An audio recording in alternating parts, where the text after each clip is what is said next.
Hola a todos, bienvenidos a la segunda clase de mini curso de Matrix Models, Large N and Strings, por el profesor Guillermo Silva. Adelante, profe. Bueno, gracias. Eh, la vez pasada discutimos un poco esta cuestión de introducir un parámetro que es el número de grado de libertad como parámetro de expansión. ¿Ok? ¿Cuál fue la idea? La idea fue que en principio uno tiene la constante de acoplamiento, tiene el lambda phi cuarta, un G phi cuarta, y lo que hicimos fue ver que hay una triquiñuela donde uno, además de considerar a G, que es el acoplamiento del término de interacción cuártico, uno puede pensar en usar el número de grado de libertad n como parámetro y hicimos un desarrollo en 1 sobre n. Eh, ahora voy a hacer voy a repetir un poco una cuenta que hicimos que mm, fui muy rápido, que fue la del principio de cómo hacer una expansión asintótica de una integral, para mostrarles cuál es el truco que estamos usando de este Largen y en particular argumentar por qué eh, en el límite de n grande, donde este es un parámetro que aparece adelante, y una cosa que también dijimos fue que el n que usamos hay que pensarlo como el 1 sobre h bar, o sea que hay como un límite clásico. Eso no es que se vio explícitamente en la cuenta, pero hoy voy a seguir hablando de eso y espero que eso quede un poco más claro. Entonces, eh, miremos un poco una de las cuentas que hicimos la vez pasada. Entonces, reveamos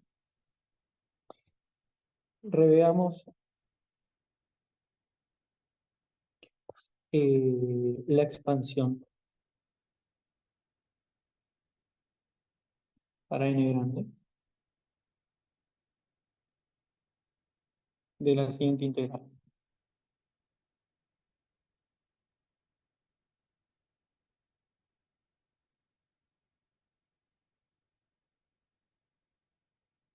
¿Está bien? La integral es la siguiente. Era una integral que queríamos calcular como función de n, que era la integral de e a la menos n por f de x integrado sobre el eje real. ¿Ok? Queremos hacer esa integral.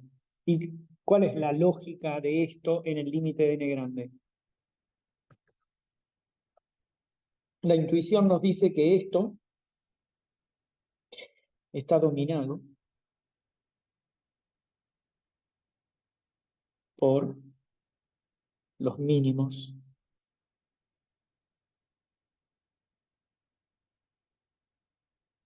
o sea, por aquellos x estrellita, tales que f' de x estrellita es igual a 0.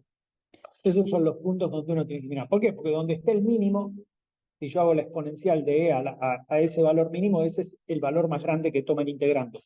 Entonces, lo que argumentamos es que esto, como una aproximación bestial, estaría dominado por e a la menos n por f.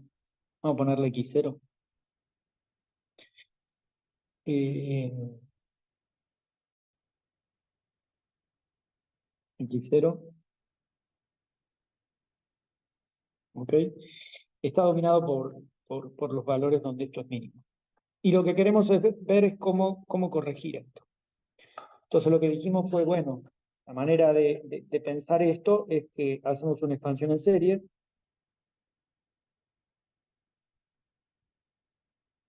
lo desarrollamos alrededor del mínimo,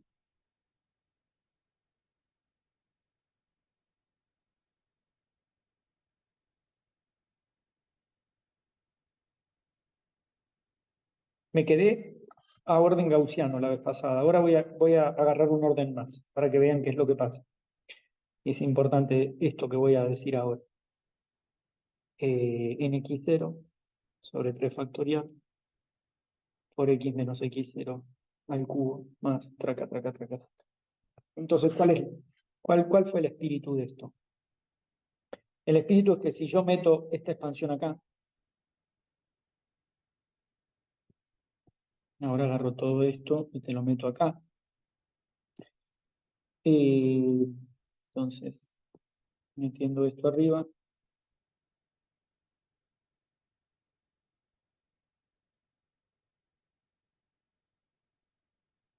obtengo eh,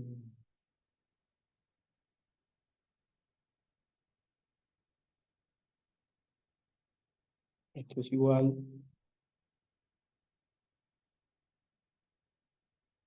a la menos n por f de x0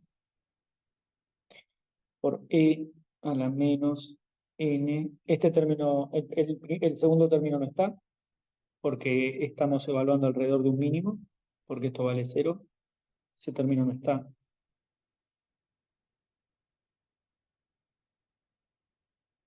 El término no está porque esto vale 0.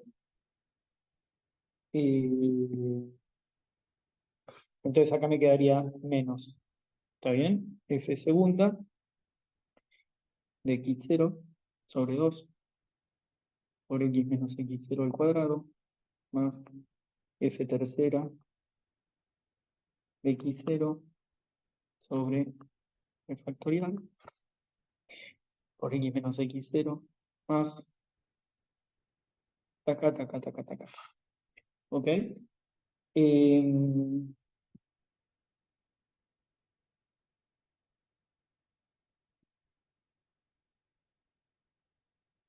entonces tenemos esto.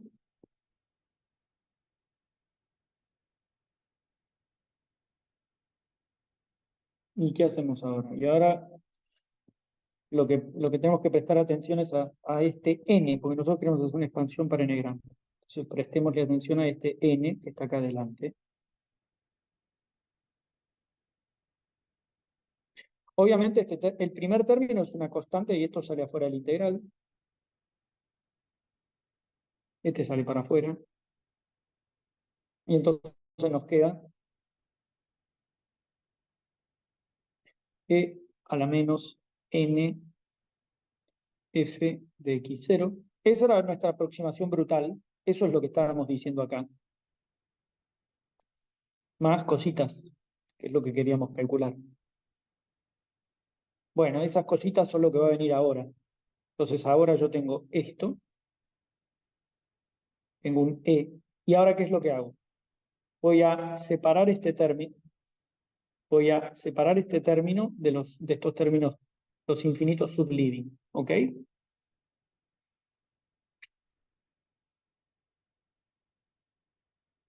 Entonces voy a escribir esto así. Ups, perdón. Entonces tengo acá un n, acá tengo un n, eh, f segunda de x0 sobre 2 por x menos x0 cuadrado. Voy a separar este término y acá tengo todos estos. E a la menos n por todos los otros. F tercera de x0 por el 3 factorial por x menos x0 al cubo, más si quieren f cuarta de x0 sobre 4 factorial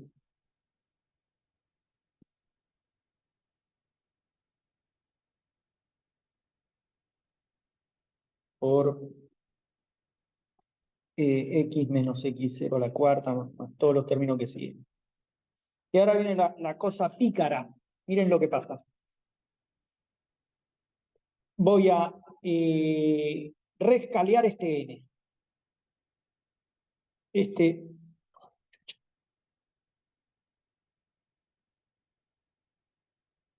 entonces rescaleo.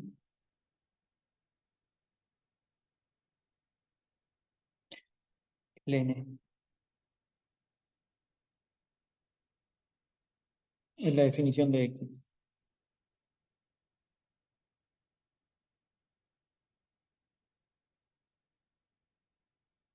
O sea, lo que hago es esto. Me como el n. Entonces digo que eh, raíz de n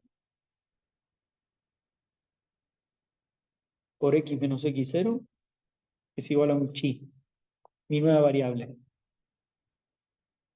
Entonces, obviamente, diferencial de x vale diferencial de chi sobre raíz de n.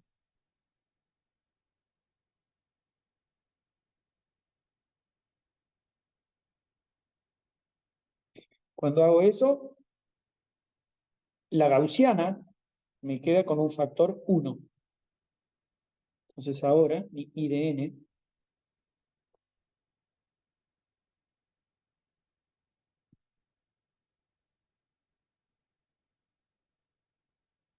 me da e a la menos n f de x0 por una integral de chi sobre, puedo ponerle acá la raíz de n, que la saco afuera.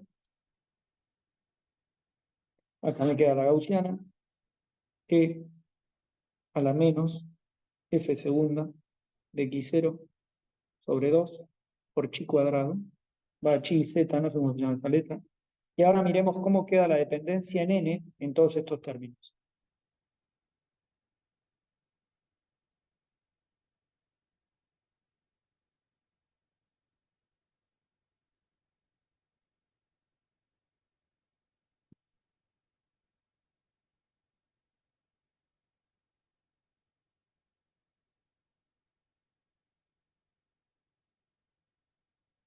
Entonces, ¿cómo queda?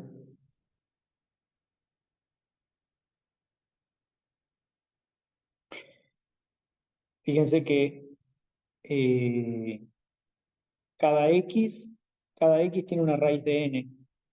¿Ok? Cada x tiene una raíz de n. Acá yo tengo un x cubo, acá tengo esta n que está acá adelante serían para 2x, entonces tengo que multiplicar y dividir por un raíz de n para acomodar la definición. Entonces esto me queda e a la menos, meto el n adentro y entonces ¿qué me queda? Me queda un f tercera de x0 sobre 3 factorial. Y acá me queda si cubo, pero me queda dividido por raíz de n.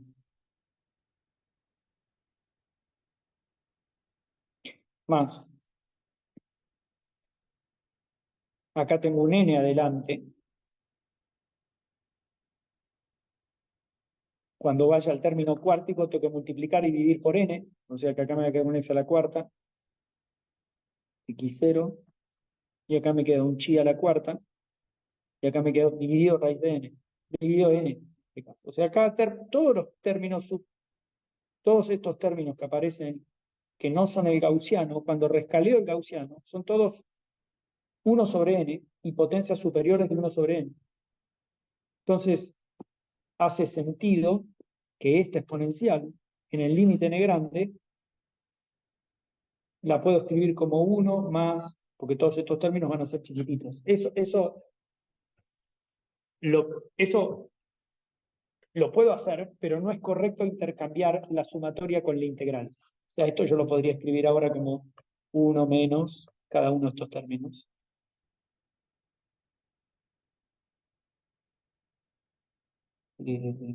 Más todo ese paréntesis al cuadrado sobre 2 factorial, menos todo ese paréntesis al cubo sobre 3 factorial, etcétera. Y esa fue la aproximación que usamos. Y esta aproximación es una aproximación en 1 sobre n. Esto fue el énfasis que no había hecho. ¿Y de dónde vino este 1 sobre n en la expansión? Vino de rescalear esto. ¿Cómo hago para recuperar? ¿Cómo se-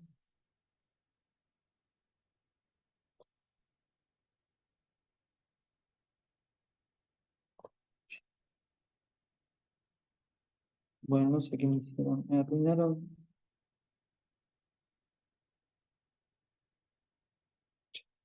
Bueno, bien. Esto es para que quede claro cómo es la expansión. Entonces, si yo ahora, fíjense que ahora al expandir este paréntesis, la integral que termino calculando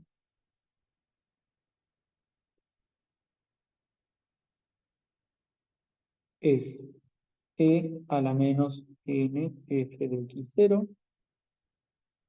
El 1 con esto es la integral de la gaussiana. Acuérdense que la integral de una gaussiana e a la menos a por x al cuadrado de x, esto te da raíz de pi sobre a. O sea que esto me va a dar la integral, este 1, el 1 de la expansión de esto con esta gaussiana me va a dar raíz de 2pi dividido f segunda de x0. Afortunadamente, siempre estuvimos pensando que x0 era un mínimo, con lo cual la derivada segunda es positiva, con lo cual entonces esta raíz está bien. Entonces, esto vendría del número 1, más, y ahora, por ejemplo, tendría el x cubo, el x a la cuarta. En una primera aproximación el x cubo va a ser 0, entonces este término no contribuiría porque la expansión es par, entonces este término no está, este término no está. Me quedaría el cuadrático y el cuadrático, perdón, no es que este término no está, este es el término que no está en la expansión a primer orden, me quedaría el cuártico, y el cuártico sería esta integral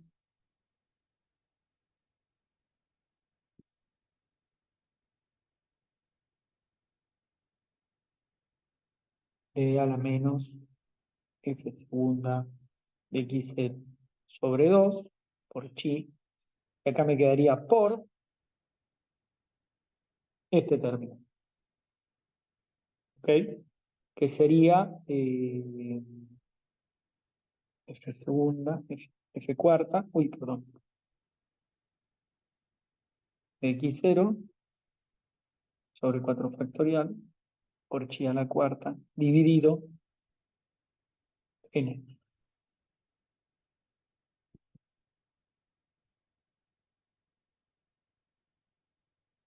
más otros términos. Y acá también veo la aparición, entonces esto es orden 1, más esto es orden n, y así sucesivamente para los otros términos de la expansión perturbativa. Bueno, nada, esto quería porque no había hecho suficiente énfasis en esto. Entonces, acá veo los n's que están, cómo van apareciendo. ¿Está bien? Y acá había un raíz de n que ya había sacado afuera. ¿Ok? Y acá había un raíz de n.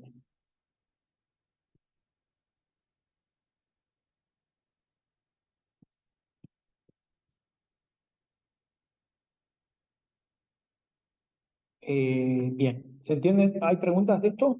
O sea, por supuesto que la manera también, también con los dedos que les decía, es que este término, por ejemplo, que está acá,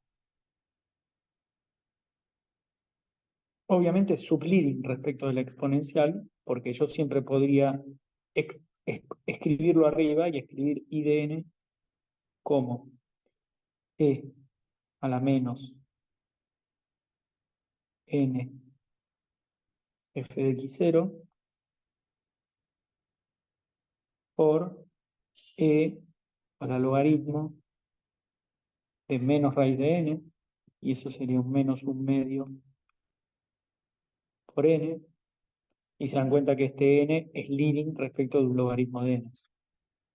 Ese sería este término, y después acá tendríamos una constante, e a la una constante. Esa constante sería este valor de la raíz, o sea, la constante sería el logaritmo, un medio de 2pi dividido f segundo. Entonces acá tengo una expansión en el exponente, esto es como escribir e a la, que si quieren, menos e a la f y escribir esta f como orden n, un f0, más, acá tendría un logaritmo de n,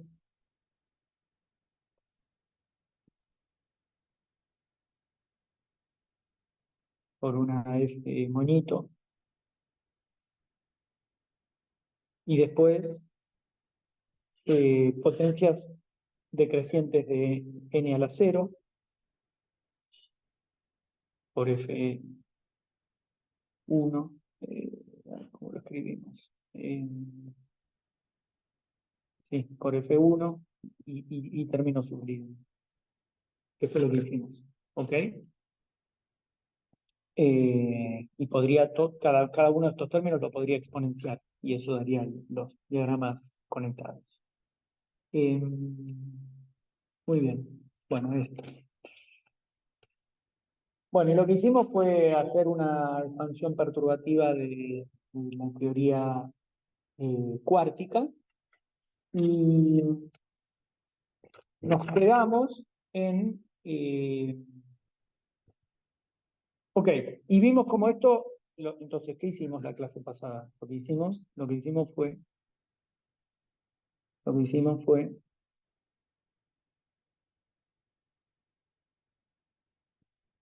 la clase pasada fue resolver perturbativamente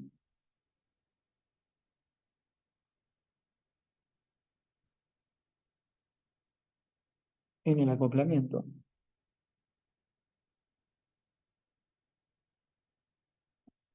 en el coupling G, que lo escribimos como lambda sobre n, y esta particular y este particular scaling de n hizo que en el límite n grande sobrevivan solo los diagramas cactus.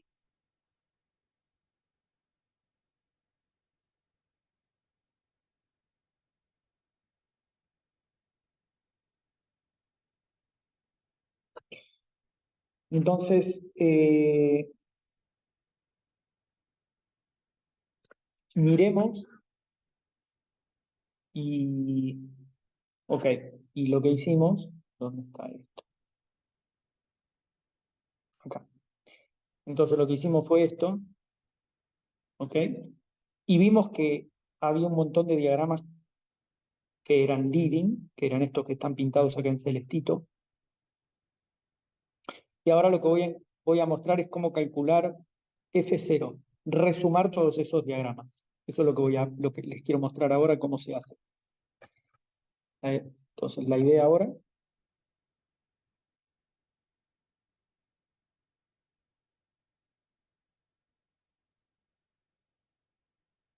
es mostrar que puedo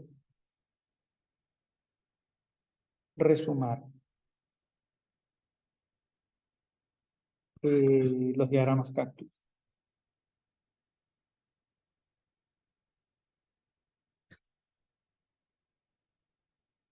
O sea, puedo resumar todos esos diagramas y encontrar una expresión cerrada. ¿Cómo vamos a hacer eso? Entonces, esto es equivalente a decir que la función f0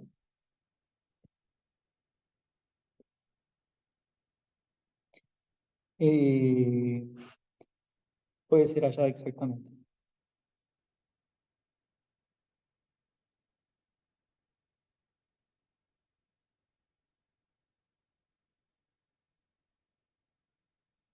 ¿Está bien? O sea, eso es inusual. De alguna manera es como que en el límite Largen puedo resolver la teoría exactamente. Y es la solución de esa, la solución va a corresponder a una solución clásica. ¿Qué es una solución clásica? La solución de una ecuación diferencial. Ahora vamos a ver eso cómo es. Y esto involucra un montón de cuestiones que aparecen en teorías más complicadas. ¿Cómo lo hacemos? ¿Cuál es el truco?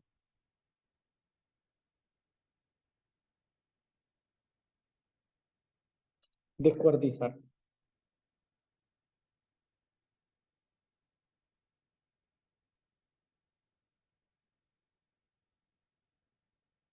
También llamado Hubbard, por los tipos que hacen con Matt, Hubbard-Stratonovich. ¿Qué quiere decir descuartizar? Hacer desaparecer la potencia cuántica. ¿Cómo hacemos eso? Esto lo hacemos de la siguiente manera. Este término, que es el término de interacción,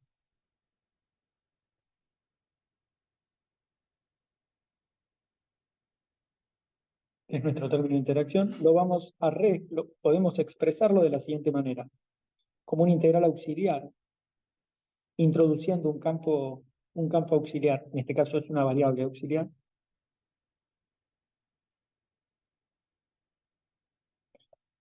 con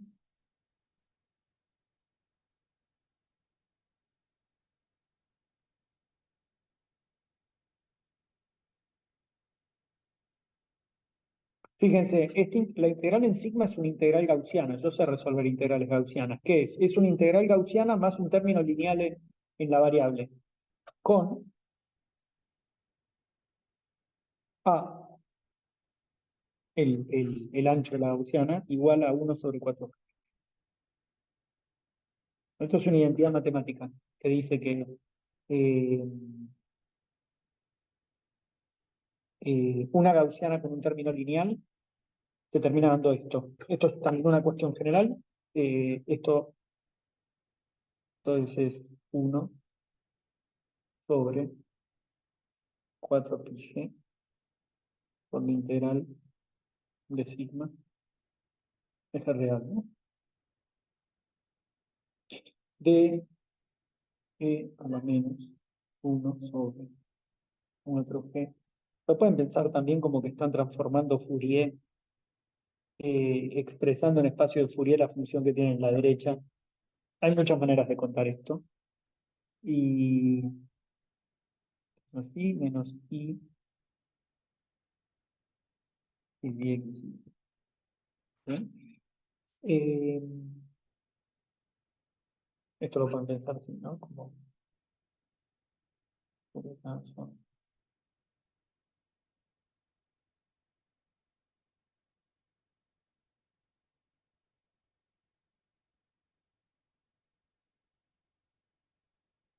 ¿Y qué está manifestando esta integral? Que es una cosa que aprendimos en cuántica. Que cuando vos transformás Fourier en una gaussiana, un ancho sigma en espacio X va a una gaussiana. La gaussiana va a una gaussiana y el ancho se da vuelta. O sea, si tenías ancho A en X, tenés ancho 1 sobre A en P. Eso es lo que se está manifestando acá en términos... Me quiero matar con que me arruinaron un desastre. ¿Qué hicieron? No hay color, no hay nada.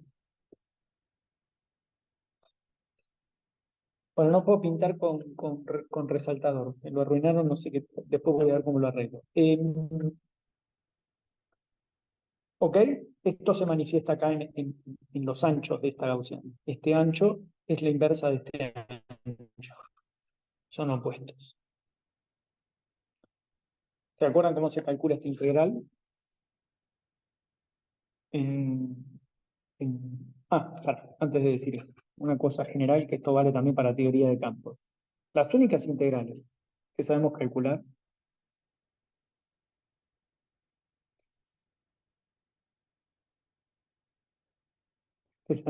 son las gaussianas.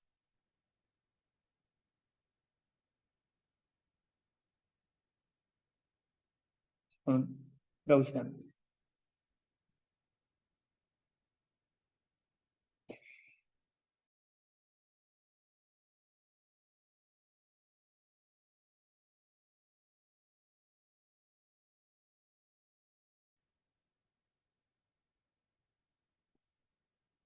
Este caso no es. Y una observación importante.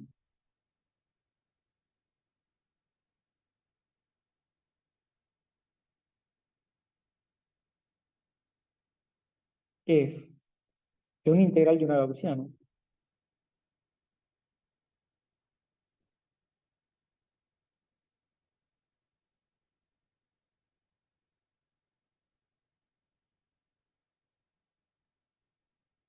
¿Ok?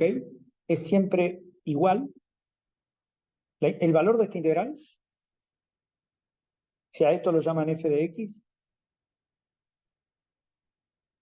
el valor de esta integral es f, ahora lo mostramos, es igual a e a la menos f en el mínimo, en el extremo, digamos. Sí, extremo. ¿Dónde?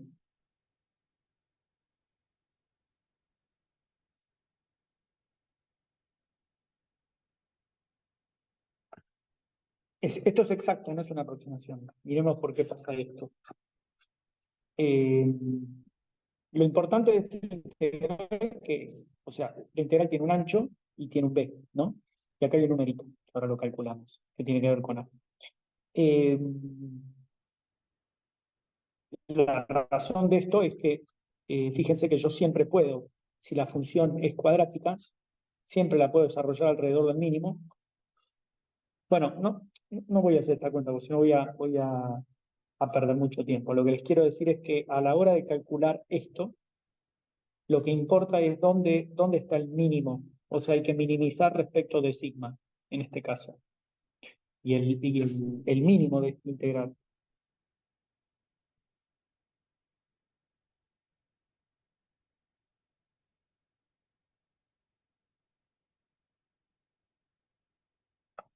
El mínimo pasa para menos 2a por sigma y menos i por xy igual a cero. O sea que el sigma estrellita vale i menos menos, sigma estrellita vale i por xy sobre 2a.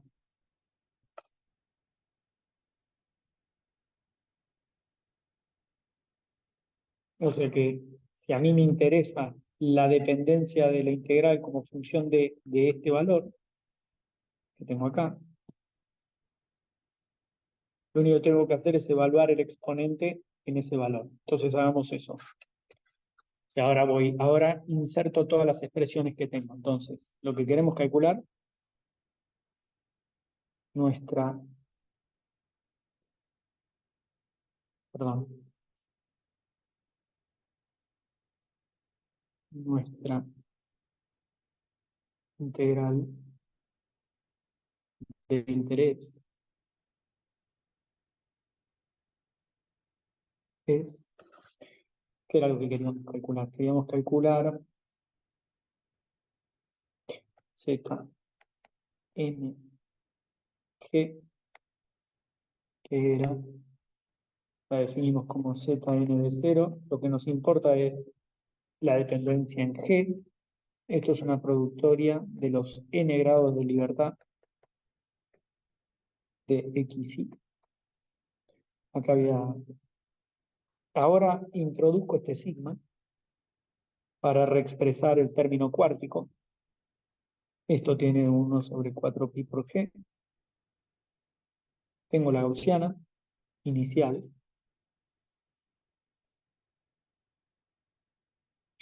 Y el término cuártico, que es este que tengo acá, lo reexpreso en términos de esto. Y entonces, ¿qué me queda? Me queda la variable auxiliar que introduje, 1 sobre 4g sigma cuadrado, menos i por xy o sigma. ¿Ok? ¿Y ahora qué hago? Y ahora soy un pillo, porque esto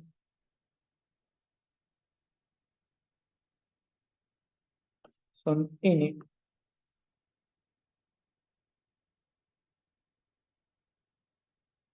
son n integrales idénticas.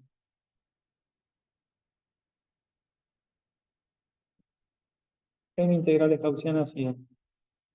O sea que esto lo hago al toque. Integro ya en X inmediatamente, porque ahora el X no está en la cuarta. Esto es una integral gaussiana, esa integral la conozco, sé calcularla. ¿Y cuánto vale?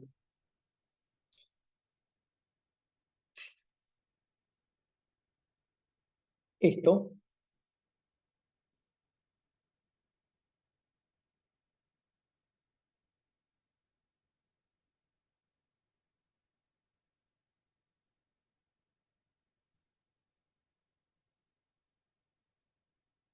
entonces agarro esto y esto lo puedo expresar como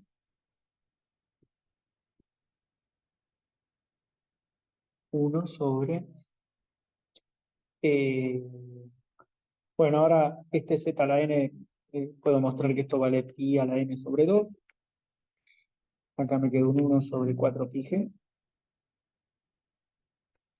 Acá me queda una integral en sigma, de la gaussiana en sigma,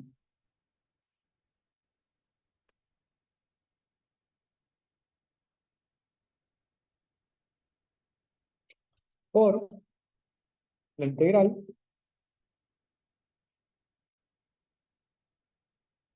en x. Ahora, como son idénticas, es lo mismo que llamo una variable auxiliar y, que sería e a la menos 1 más i sigma por y cuadrado, y como son n integrales idénticas, esto es lo mismo que a la n. ¿Está bien? Esto sería la integral en x1, en x2, en x3, son todas iguales, están todas desacopladas, son todas integrales idénticas, tengo n integrales, esas son estas n integrales que tengo acá.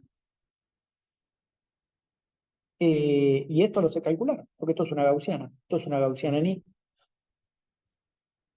entonces esto me da, cuando yo lo integre en los reales, esto me da raíz de pi sobre 1 más i sigma. Y esto va a quedar elevado a la n, ¿no?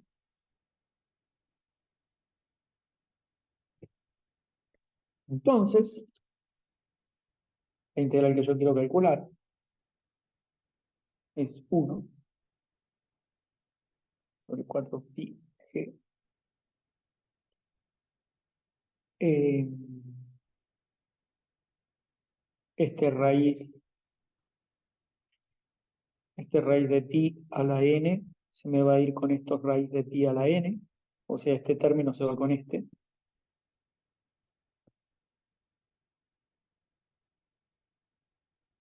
desaparece y me queda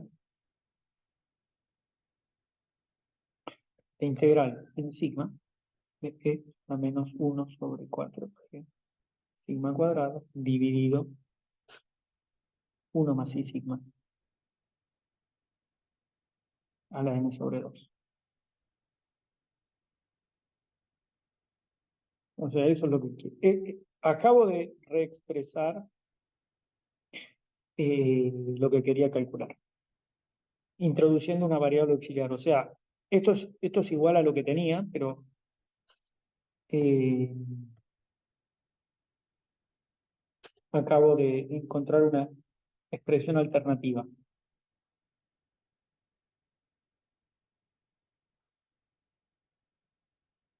Y ahora puedo volver a ver ciertas cuestiones que dije antes. Supongan que yo ahora quiero, en esta expresión,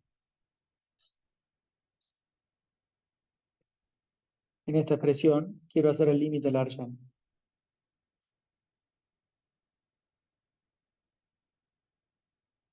Acá también es, de acá. Esta es otra manera, de acá, de esta expresión,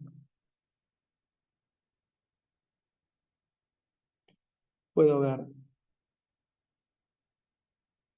que para tener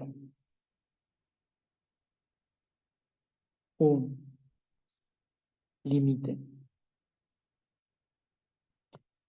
n grande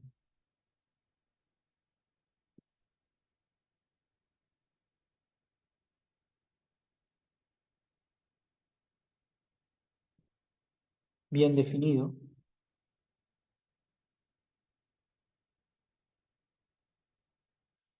eh, y no trivial.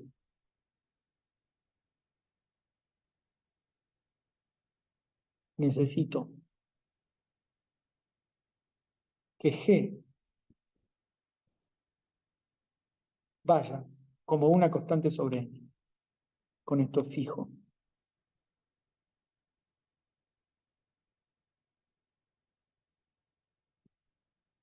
Finito. Jo, perdón. Finito. Cuando N tiene infinito. ¿Por qué? ¿Por qué? Eh, la razón se ve de esta expresión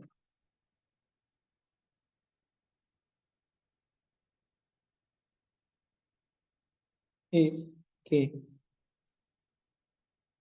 los, la exponencial y el término en el denominador compitan. Es que la exponencial y el 1 sobre 1 más i sigma a la n sobre 2 compitan y sean del mismo orden.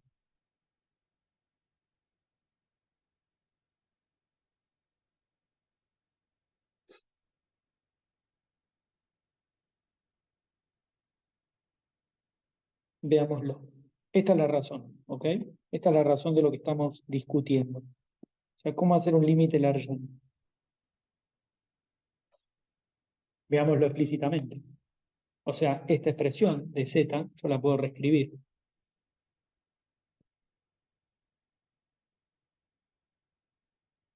Puedo escribir como lo que está en el denominador lo subo al exponente. ¿Cómo lo subo? Con un logaritmo. Entonces esto me queda como la integral en sigma de la gaussiana que tengo.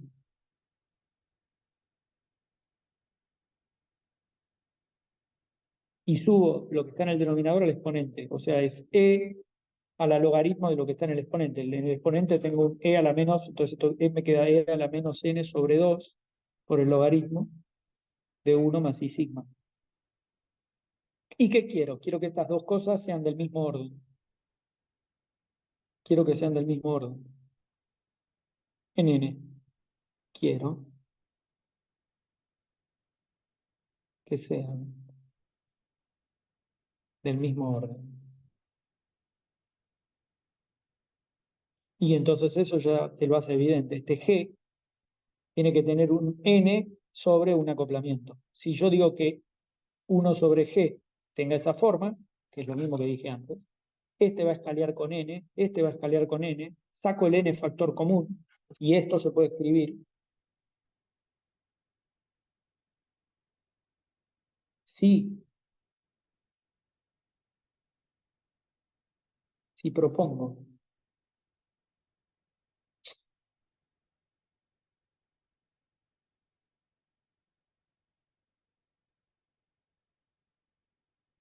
entonces esta integral la puedo escribir así. Voy a tener un e a la menos n sobre lambda.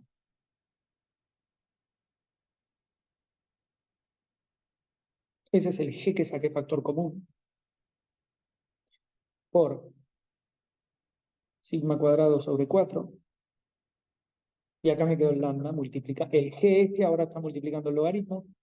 Me queda un lambda por el logaritmo de 1 más i sigma. ¿Ok? Y esto está integrado en lo real. Entonces, la consecuencia de este scaling hace que sean del mismo orden.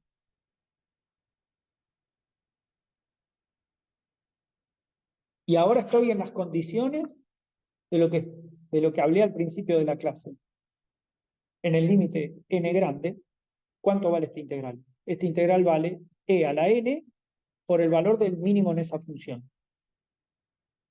Tengo que agarrar y minimizar eso en sigma. Buscar el mínimo. ¿En qué lugar del plano complejo está el mínimo? Y eso va a ser el valor de esta función. Entonces, en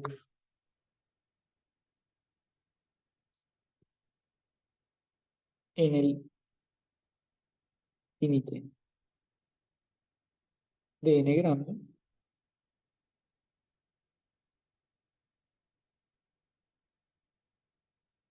la integral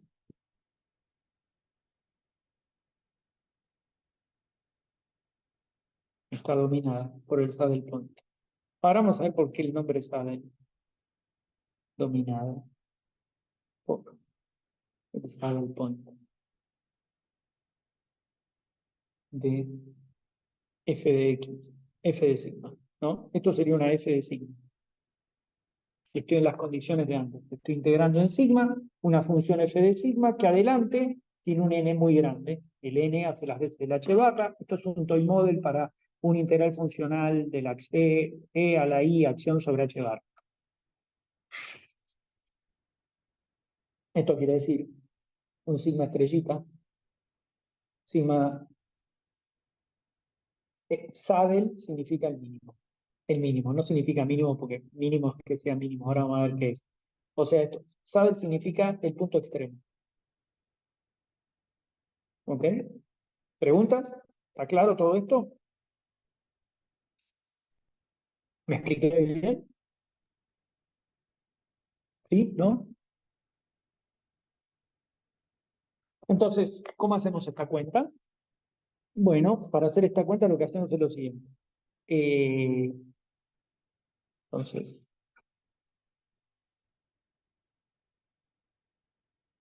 analicemos, esto es una integral de una variable real integrando sobre el eje real. ¿Dónde está el mínimo de esto? El mínimo de esto, a lo bestia, ¿no? ¿Dónde está el mínimo? Bueno, derivo esto respecto de sigma y pongo 0. Entonces pongo 0 igual a sigma sobre 2 más lambda sobre 1 más, uf, 1 más i sigma por i. ¿No? Se ahorrarle la cadena. O sea, esto me está diciendo que eh, el mínimo de esto está en sigma complejo, imaginario puro. Algo tipo i menos i 2 lambda. Ah, bueno, no, perdón. Esto es cuadrático, ¿no? Entonces, déjenme ver. Hago 1 más i sigma, no, sigma por 1 más i sigma más i por lambda igual a 0. Y esto es una cuadrática, tiene dos soluciones. Ahora lo voy a hacer explícitamente. Esto es una cuadrática y tiene dos soluciones en el plano complejo. Esto es un integral que yo estoy integrando en sigma, estoy integrando en esto, ¿no? Esto es el plano complejo de sigma y yo estoy haciendo un camino que es este. Esta es mi integral que yo estoy calculando acá. Bueno, podría dibujarla en naranja, ¿no? Este es el camino en el que estoy integrando.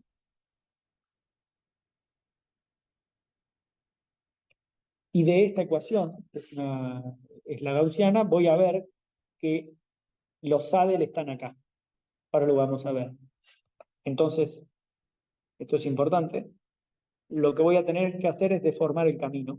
Esto es estoy haciendo un o sea, una cosa que aprendimos de análisis es que todas las integrales son en el plano complejo. Yo puedo escribir una integral en el eje real, pero en realidad siempre lo que estoy integrando es en el plano complejo. Entonces voy a empezar a usar trucos de variable compleja para relacionar ciertas integrales. Y si el integrando es una función analítica, sé que yo puedo deformar el camino y que el valor del integral va a ser el mismo. Entonces, una parte importante también de toda esta cosa de hacer estos límites asintóticos es que a veces uno tiene que deformar el camino. Esto van a ver que aparece en la literatura, que uno deforma el camino y a veces tiene que hacer pasar el camino por el saddle. Todo esto está discutido. Esto es lo que en el contexto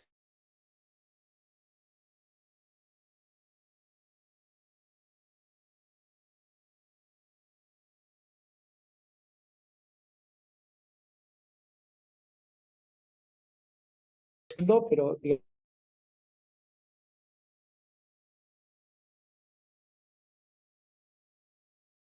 puedo descuartizar.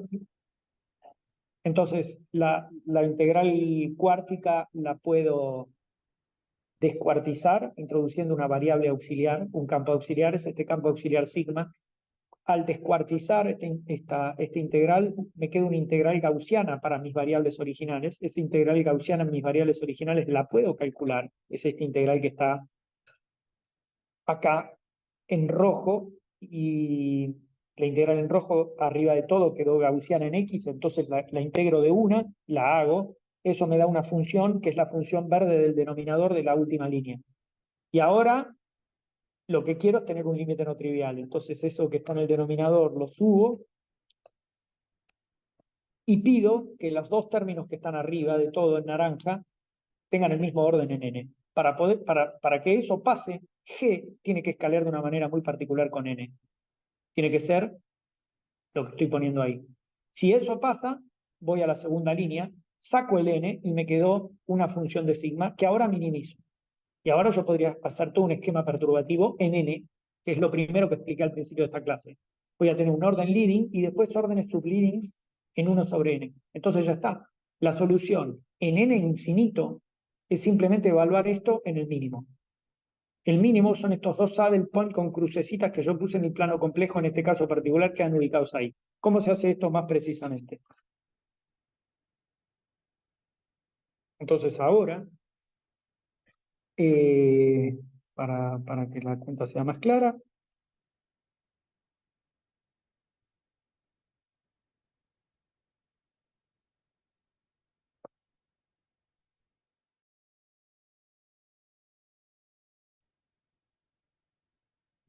redefino.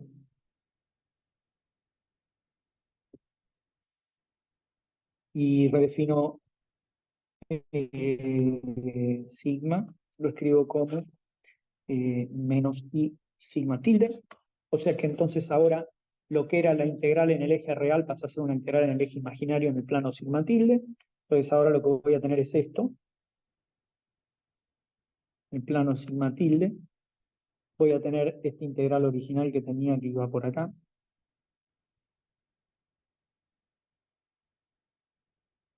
Esa es mi integral, pero en coordenadas sigma tilde. Si yo hago esta sigma tilde y reescribo la integral esta naranja que está ahí arriba,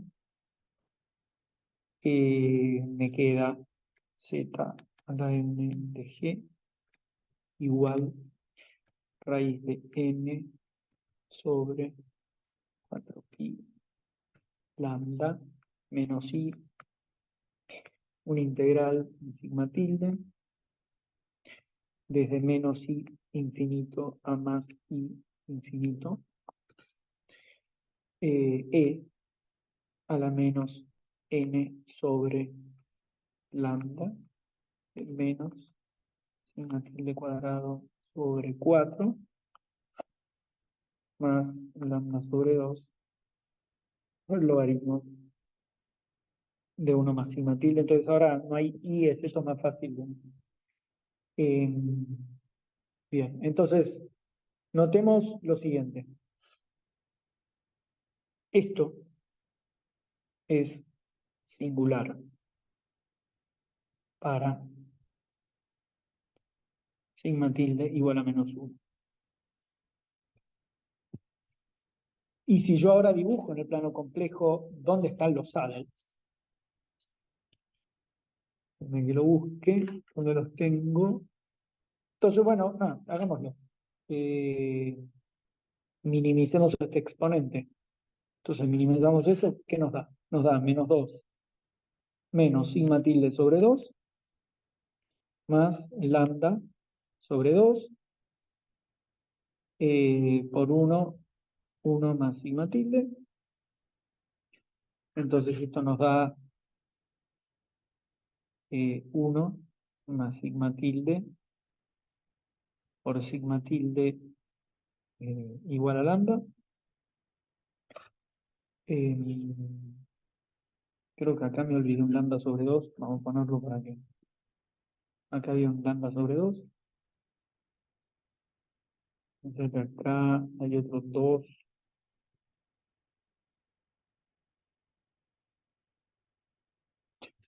Good. Es esto que está acá. Bueno, esto es una cuadrática, obviamente. Sigma tilde cuadrado más sigma menos lambda igual a 0. Pues este tiene dos ceros. O sea, hay dos puntos. Esto es f' de sigma igual a 0. Esto es f de sigma. Bueno, hay dos puntos críticos, sigma más menos tilde, que son menos 1 más menos la raíz cuadrada de 1 más 4 lambda sobre 2. ¿Ok? Esos son los puntos críticos donde yo debería evaluar la función. Entonces ahora, esto es interesante lo que va a pasar ahora. Entonces, estos son los puntos críticos.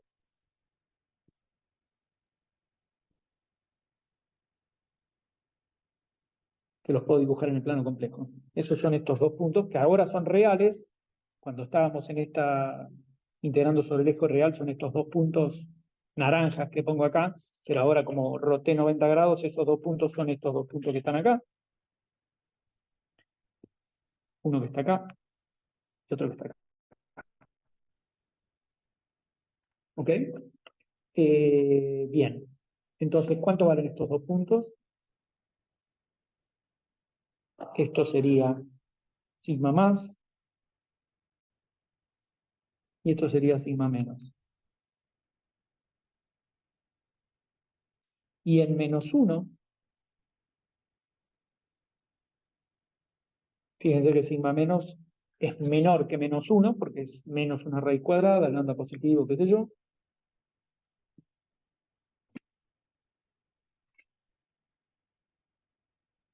En menos 1 el logaritmo se me hace 0. ¿Eso qué quiere decir? Que en menos 1, esto tiene un corte. Este es el corte del logaritmo. Tiene un corte.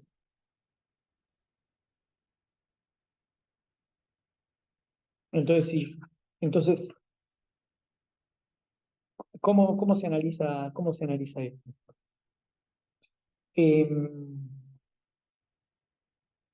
yo podría deformar el camino fíjense, ¿cuál es la idea? La idea es que yo a esto lo tengo que ver de estos dos de los dos saddles, de los dos, agarro el celestito,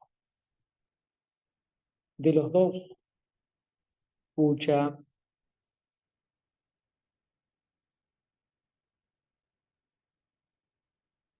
de los dos posibles saddles, el que tiene un límite suave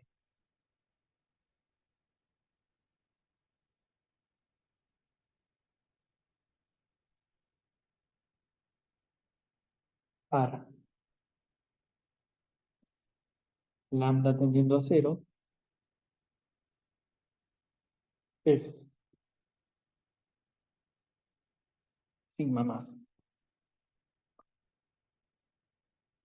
¿Ok? Entonces, a la hora de elegir estos dos, yo tendría que pensar en cómo deformo los caminos. Este es el camino naranja, es el que yo tengo inicialmente. Entonces lo que puedo hacer es, como podría hacer esto, y puedo hacer esto. ¿Ok? Vamos a ponerlo más gordito. Entonces vamos a poner esto.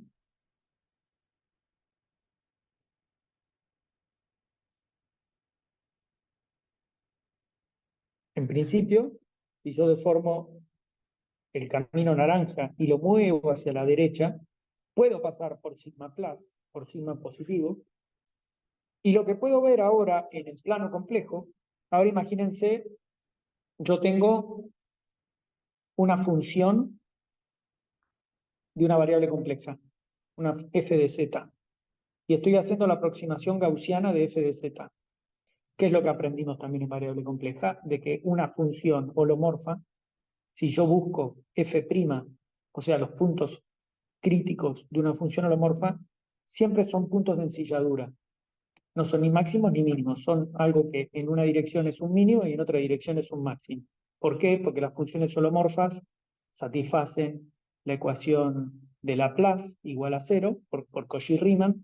Entonces esas funciones, lo que vimos en electro, no pueden tener ni máximos ni mínimos, porque si no tendría carganetas y todas apuntaran para adentro los gradientes. Entonces eso quiere decir que en este punto de la derecha, entonces, ¿cómo viene ahora la nota? Sabemos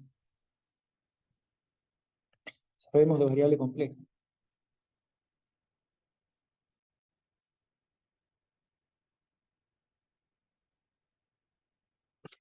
Que los puntos críticos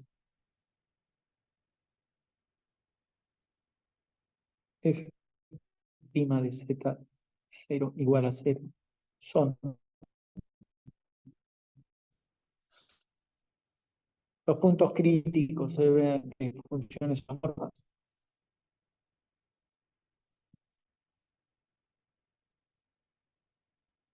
Son Saden. Por eso se llaman Saden. Esto quiere decir punto de ensilladura. Esto quiere decir no son ni máximos ni mínimos.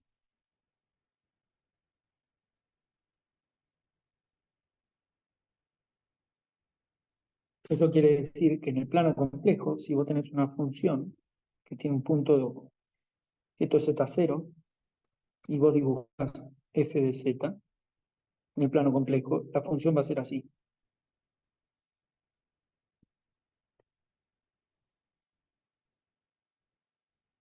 Eso es lo que aprendimos en variable compleja. ¿Entiendes lo que quiero decir?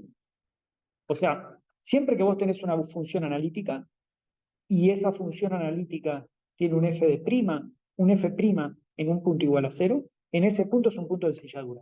Lo sabemos de variable compleja. ¿Eso qué quiere decir? Quiere decir que en este punto que está acá, y mi función es analítica, o sea, esta función que yo tengo acá, f de sigma, en el paréntesis naranja, si yo no me voy a sigma igual a -1, que es donde esto tiene el polo, en cualquier otro lugar eso es una función analítica. Entonces, si yo busco un mínimo, está mal decir mínimo, un punto crítico, donde la derivada vale 0, en ese punto la función tiene que ser una ensilladura. Entonces, en este punto de acá va a ser una ensilladura. Entonces, yo ahora voy a tratar de graficar en qué dirección está esa silla. ¿Ok? Entonces, ¿cómo lo voy a graficar en este plano, en el plano complejo? En este caso, fíjense, lo que voy a hacer es lo siguiente. Si yo voy a lo largo de este camino, a ver, el camino a lo largo del cual alcanza un máximo, fíjense que en esta ensilladura, si yo podría proyectar esa ensilladura a lo largo de la siguiente manera. Podría poner esto así y decir que en estas regiones sube y en estas regiones baja. Y entonces el camino apropiado es este que va por acá. O sea, esto que está acá,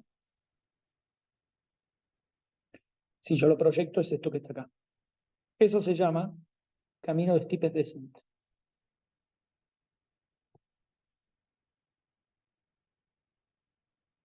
Si tuviera más clases, hubiera empezado explicando toda esta técnica de variable compleja de lo que se llama el camino de steepest descent. Acá se las mando de una, ¿ok? Les digo, bueno, hice un ejemplo concreto, llegué, tengo una función analítica, busco el punto estacionario, justificamos por qué ese punto estacionario, porque cuando haga el Largen me voy a comer el n y todos los términos higher order, en potencias mayores en z, van a estar suprimidos por n y eso me va a permitir hacer una expansión perturbativa. ¿Ok? Y acá lo estoy analizando en un ejemplo concreto.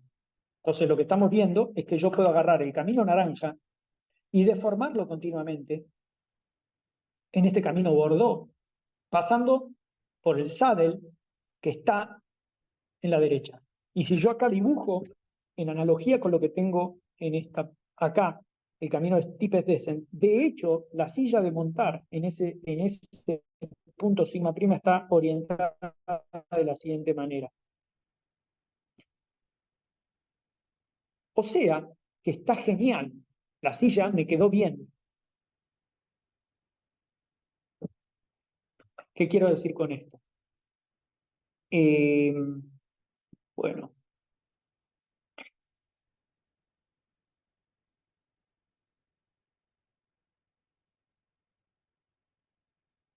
eh, ok. Lo que puedo ver es que yo puedo entonces deformar el camino y deformo el camino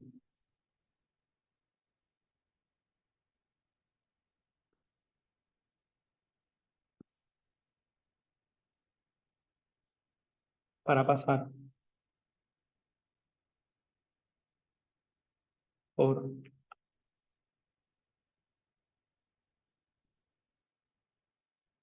eh, sigma plus.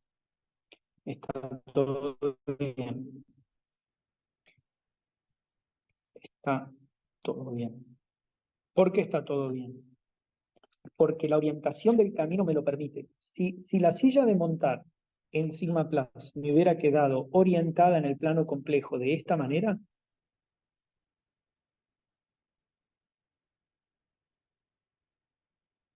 yo nunca hubiera podido hacer la aproximación de Steepest Descent porque venir por acá, porque venir por acá hubiera significado que yo estoy bajando por acá. Y eso no es una buena aproximación. La aproximación es subir, encontrar el máximo y bajar.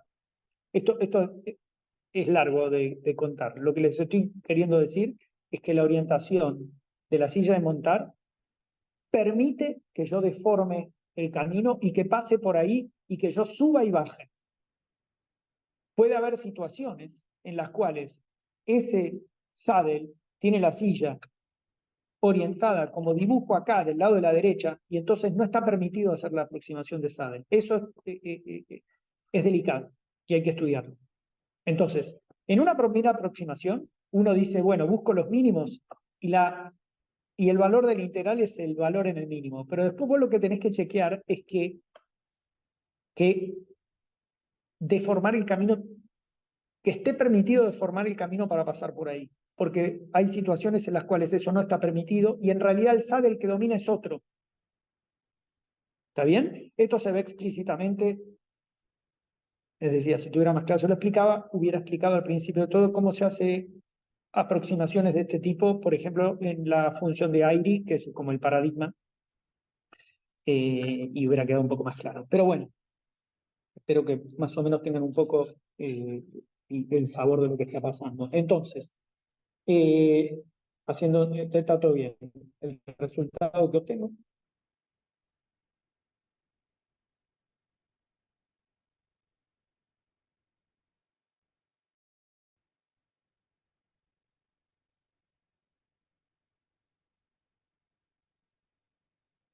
es entonces deformando al pasar por sigma prima es en el límite. Entonces obtengo este resultado. Obtengo que límite para n tendiendo a infinito de esta IN, perdón, Zn es raíz de n sobre 4 pi lambda por menos i por e a la menos n de la función evaluada en el mínimo, y esto es 1 sobre 2 logaritmo de 1 más n cuadrado.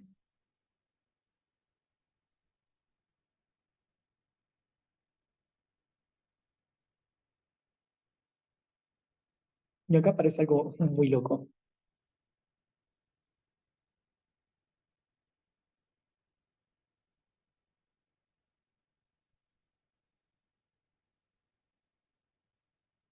Bien, esto sería la función evaluada en el punto estacionario. F de sigma evaluado en sigma 0. ¿Está bien? O sea que esto sería la aproximación. Este resultado lo obtuvimos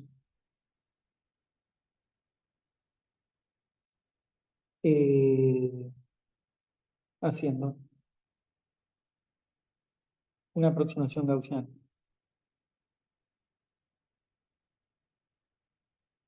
que resulta ser exacta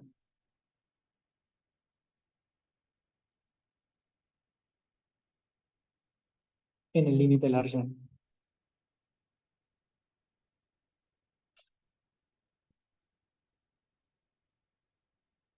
¿Está bien? Porque en el límite n yendo a infinito, si yo te doy esta expresión y te digo hace n yendo a infinito, la expresión azul de la anteúltima línea, la segunda exponencial no está, porque n vale infinito, y si n vale infinito, lo único que te quedó es la expansión gaussiana. Entonces la expansión gaussiana es exacta en el límite Largen. Esa es la idea. En el límite Largen te quedó gaussiano, te quedó el orden leading, que es lo que está fuera del integral, y te quedó esto que es, en la jerga se llama la aproximación del determinante, que es la aproximación gaussiana alrededor del mínimo. ¿Ok? ¿Qué acabamos de ver? Acabamos de ver que teníamos un integral, que teníamos n, que hicimos una aproximación en n, que tuneamos n de una manera y que fuimos inteligentes en elegir ciertas potencias de n tal que podés poner n yendo a infinito. Y entonces todos los términos de la segunda exponencial en azul de la anteúltima línea no están. Y entonces en el límite n grande se te factoriza un n afuera, que es lo que aparece en el primer término, y entonces puedo ver que la aproximación gaussiana es exacta. Eso es lo que acabamos de ver en términos generales. Entender qué fue lo que pasó. Y ahora viene una cosa linda. A ver, ¿dónde está esto?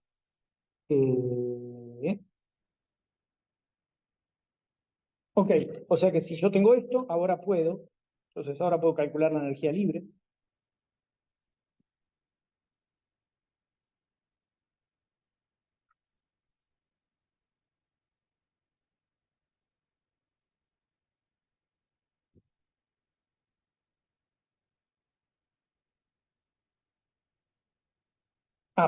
Tengo que hacer un comment, perdón. Voy a hacer un comment que tengo acá, una tachadura. Eh, ok, una cosa importante. A ver. eh,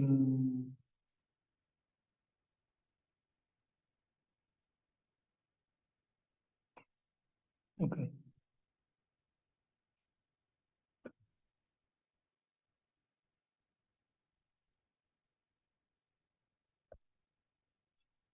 observación.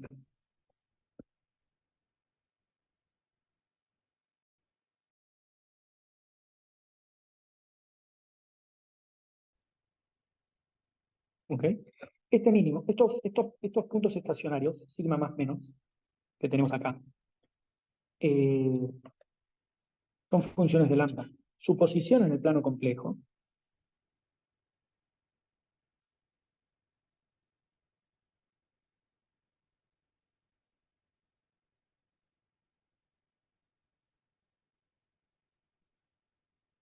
depende de lambda.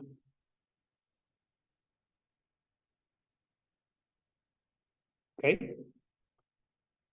El dibujo que hice yo acá arriba, tengo un sigma más y un sigma menos, y puse a uno a la derecha y otro a la izquierda, y puse uno a la derecha del eje imaginario y el otro a la izquierda del eje imaginario. Esa es la posición que tienen. Supongamos que si lambda fuera igual a 0, agarremos la fórmula de abajo y pongamos lambda igual a 0.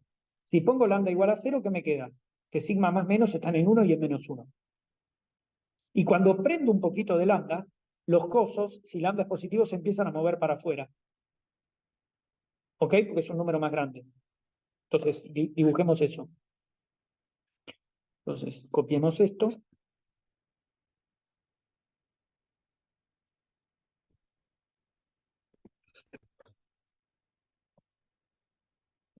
Entonces, de acá que tengo, ¿cómo es el comportamiento de estos sigma?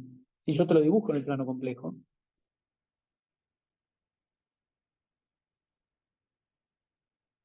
los sigma más menos, esto es sigma más, esto es sigma menos. Esta es la posición, estas son las posiciones, y si lambda igual a 0 lo aumento, este sigma se corre para acá.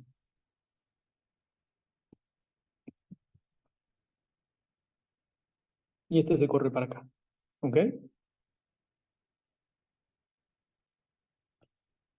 Bien, entonces, ¿ok? Entonces tengo dos puntos que cuando yo muevo lambda, esos puntos se mueven. Bueno, esto tiene toda una cosa de fenómenos críticos y qué sé yo. Entonces ahora piensen cómo es la curva de esos puntos críticos cuando yo muevo lambda. Entonces cuando yo muevo lambda, estos se van para afuera si lambda aumenta, y si lambda disminuye, en un momento chocan. En particular, cuando lambda vale menos un cuarto. Chocan y después se mueven en el plano complejo y hacen así. O sea, ese es el movimiento de los puntos críticos. ¿Está bien? Cuando yo muevo lambda. Hacen esto, chocan, hacen así, o hacen así y se van para infinito, para lambda positivo. Entonces, el movimiento de esos puntos críticos. Fíjense que si lambda fuera igual a menos un cuarto, entonces si lambda fuera igual a menos un cuarto, sí,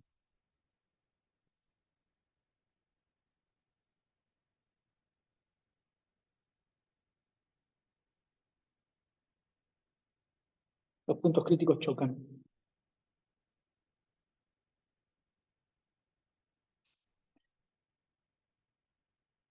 Entonces, bestialmente hablando, el movimiento de los puntos críticos es una cosa así. Si lambda vale cero, no, si lambda vale menos un cuarto, estos chocan, la raíz valdría cero, esto valdría menos un medio, chocan por acá, en el menos un medio. O sea que, vamos a ponerlo así, o sea que es como si los puntos críticos hicieran esto, ¿no?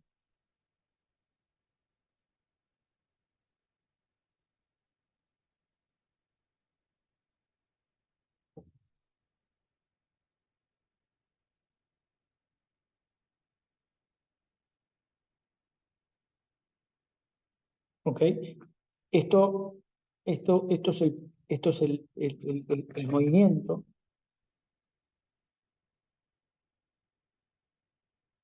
de sigma más menos en C al variar lambda. Esto, y las flechitas significan si aumento lambda. ¿Está bien? Y chocan, coinciden en menos un medio cuando lambda vale menos un cuarto.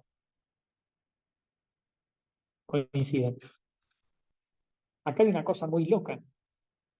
¿Qué es lo que me está diciendo este dibujo?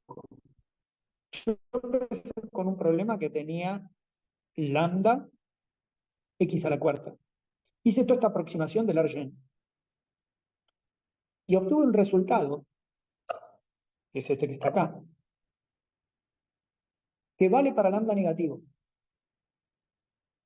O sea, el límite Largen hace que el problema tenga sentido aún para lambda negativo, que el problema original no lo tenía. ¿Está bien? Esto es una cosa que está en muchos lugares también. Esto, bueno, ya es la hora. Ok, entonces los puntos chocan y se fusionan.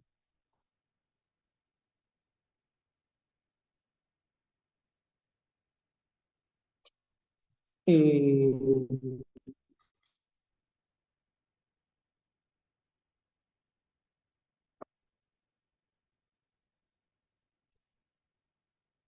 ok, entonces, notablemente, sorprendentemente,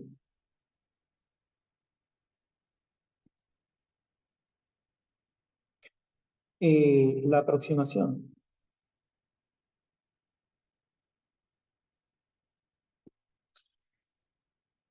n yendo infinito tiene sentido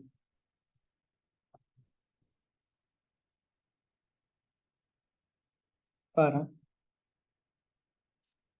lambdas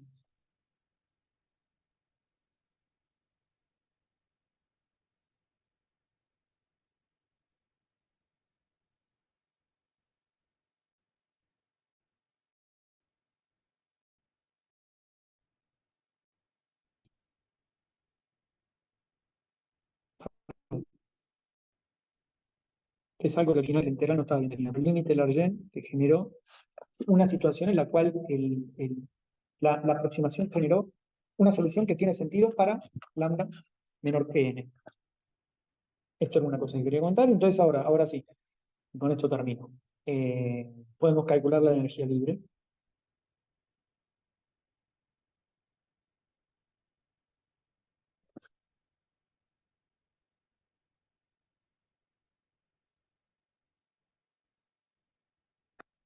Entonces podemos calcular esta F0 de lambda,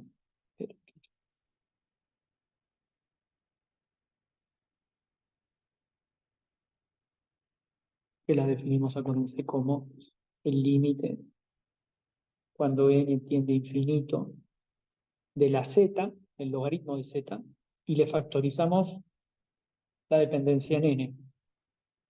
Acuérdense que cuando yo lo evalúe, eh,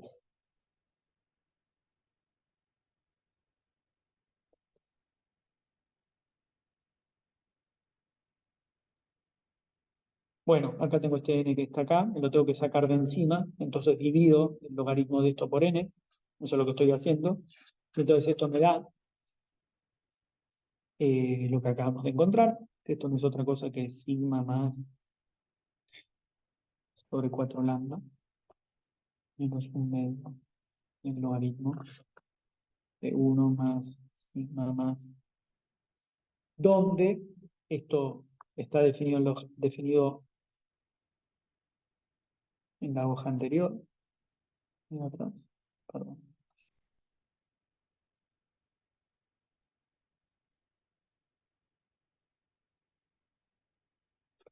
En la hoja, definido en la hoja anterior, atrás.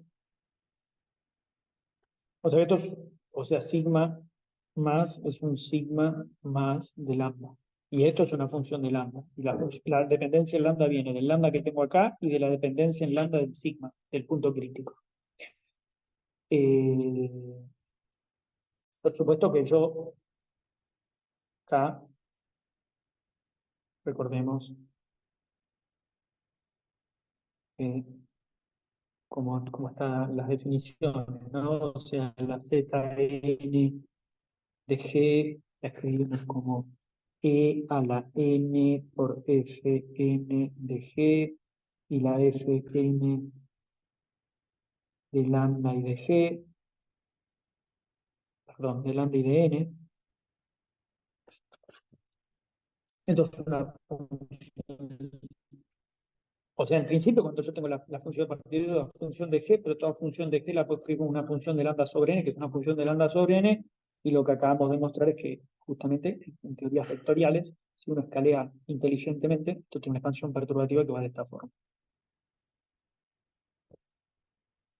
Traca, traca, traca. Y acá podemos calcular el F0. En particular,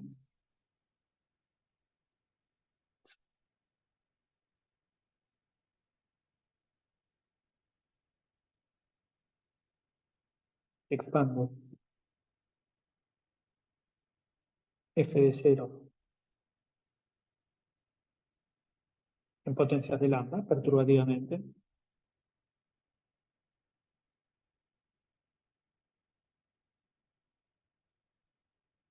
obtengo que F0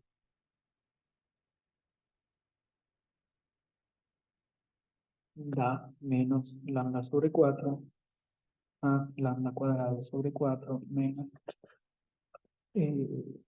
5 sobre 12 lambda cubo más 7 octavos de lambda a la cuarta menos, ¿por qué estoy escribiendo tantos términos? Porque les quiero manifestar que fíjense que el numerador empieza a crecer y a crecer y a crecer y a crecer.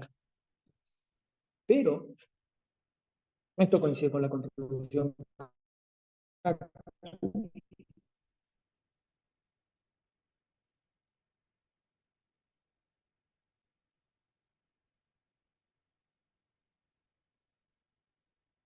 Cactus, margarita, algunos libros lo llaman Daisy Approximation. Eh, entonces, en este caso, en el límite de Larsen,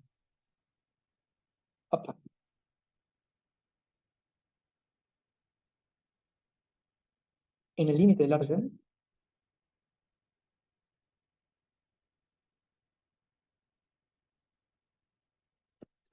la serie resulta convergente.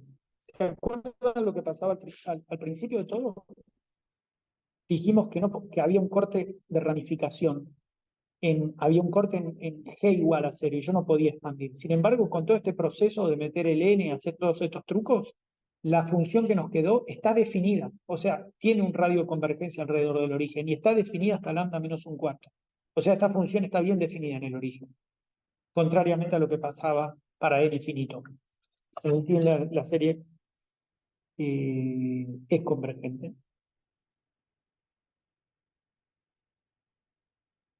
para lambda suficientemente pequeñito, puesto que el límite cuando k tiene infinito de bueno,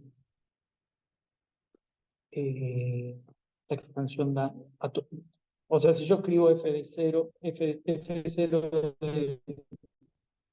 f0 de lambda, puedo escribir la expansión y esto va a ser k igual a más infinito de menos lambda a la k por 1 sobre 4k por k más 1 por 2k k. Y si, bueno, a todo esto yo lo llamo a sub k. La serie es convergente porque por D'Alembert, D'Alembert, el límite cuando k de AK más 1 sobre azúcar es igual a 4. Y entonces esto me dice que el radio de convergencia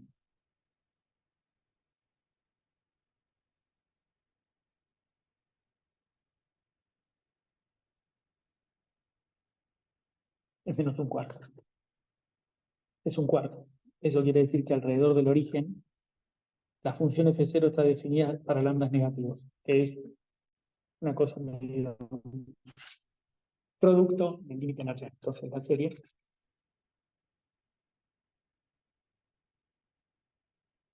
tiene sentido para la menor que 0.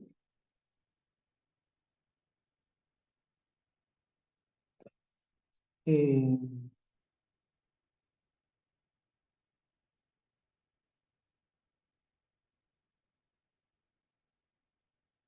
ok, la razón física de esto, la razón de que la serie sea convergente, la razón física, si quieren. Bueno, no sé si física, porque esto es física matemática, ¿no? Pero la razón física de la convergencia, de la convergencia, es que en el límite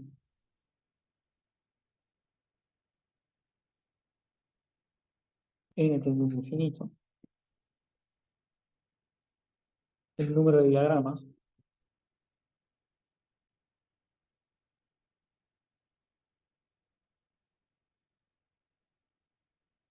no crece como n factorial.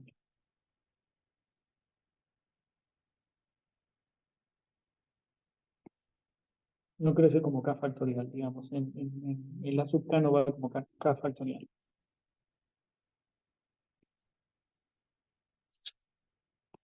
Esa es la razón. El número de diagramas hubiera crecido con el orden perturbativo factorialmente, ya sabemos que tiene un k factorial en el orden perturbativo y eso te hace que la serie no converja. Esa es la razón, si quieren. Bueno, se puede seguir diciendo muchas cosas de esto, pero creo que con esto ya tienen el sabor de lo que se trata. Bueno, ya estamos, nos pasamos de hora. Esto es todo por hoy. Preguntas, queridos.